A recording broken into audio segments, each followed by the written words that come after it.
Assalomu alaykum aziz obunachilar, kanalimiz kuzatuvchilari. Bugun biz sizlar bilan birgalikda Xudo xolasa xamir qasib tayyorlaymiz. Bizga kerakli bo'ladigan masalliqlarimiz: xamir uchun kerak bo'ladi 1 dona tuxum, suv kerak bo'ladi. Namakab suv ishlatamiz va unimiz kerak bo'ladi. Unimiz 500-600 gram.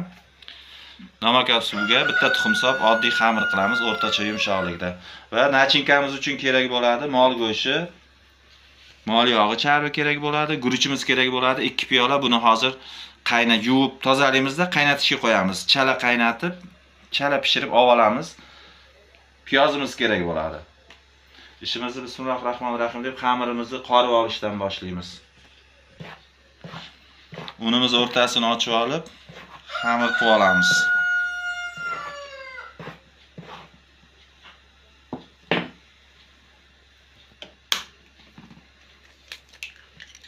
Birdan tuxum chaqib olamiz. Tabga ko'ra xamirimiz sal sho'rroq bo'lishi uchun tuz solib olamiz. O'ljani olib, uningiz bilan suvni.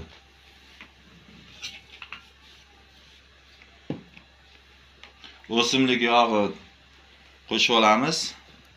2 osh qoshiqda. Va suvimizni quyamiz.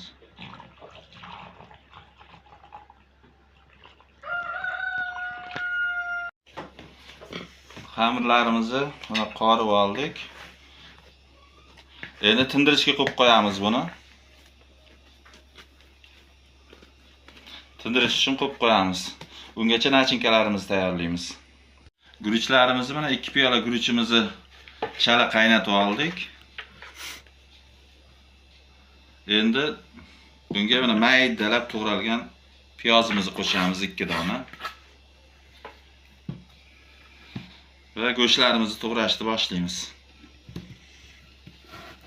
Go'shtlarimiz muzlagan, lekin yaxshi to'g'raladi. Cho'perdan chiqarsangiz ham bo'ladi, qo'lda to'g'ralgani mazaliroq bo'ladi. Hammasini shu tarzda maydalab to'g'rab chiqamiz. Go'shtlarimizni ham to'g'rab, guruchimizni ustiga solib oldik. Tabga ko'ra endi ziravorlarimizni solamiz. Ezilgan kashnich, qora murch maydalangan zira.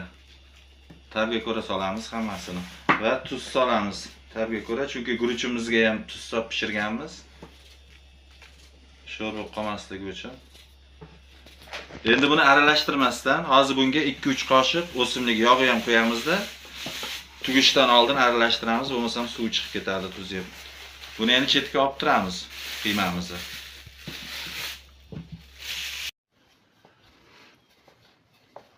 Xamirimizni ikkita zuvolaga bo'lib oldik. Endi xamirlarimizni yoyishni boshlaymiz.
Qiymalarimizni xamirlarimizga joylab chiqamiz.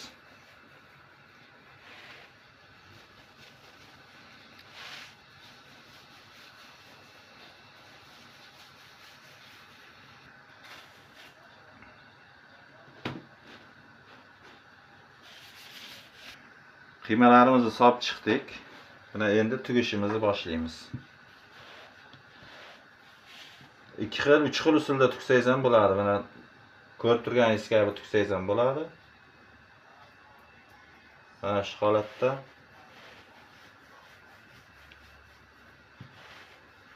va mana tuksangiz ham bo'ladi.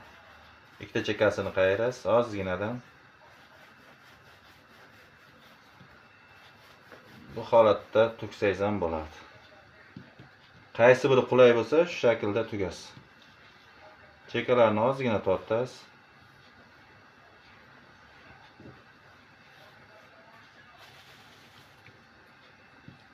Juda ham mazali chiqadi, ham tez, oson ham bo'ladi.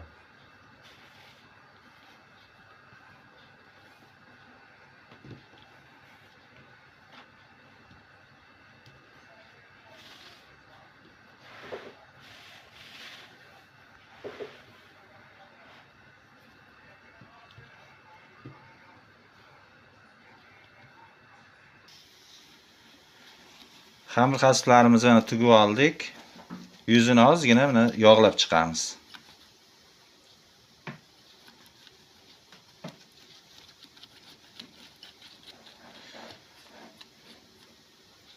Qirq 50 daqiqaga qaynab turgan suvimizga qo'yamiz, qasqonimizga. Suvimiz qaynab turibdi.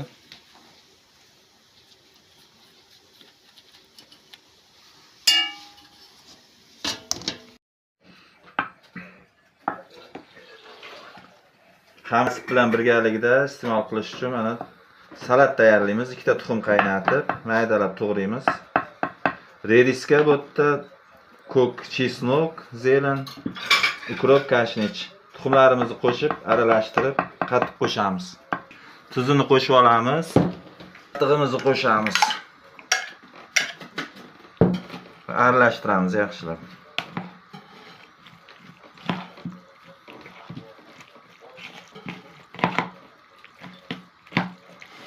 Qattiq kamlik qilsa yana qo'shamiz.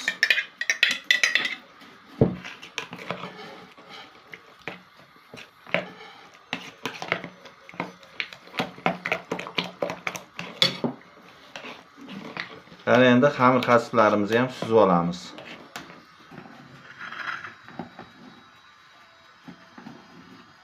Mana xamir qasiblarimiz tayyor bo'ldi. Salatlari bilan birgalikda, ko'kat, zelenlar bilan birgalikda qo'shib iste'mol qilishingiz mumkin. Ketkazgan vaqtingizga rozi bo'linglar. Keyingi videoroliklarda ko'rishguncha sog' salomat bo'linglar. Albatta shu retsept asosida tayyorlab ko'ringlar. Hammanglar sog' salomat bo'linglar. Xayr.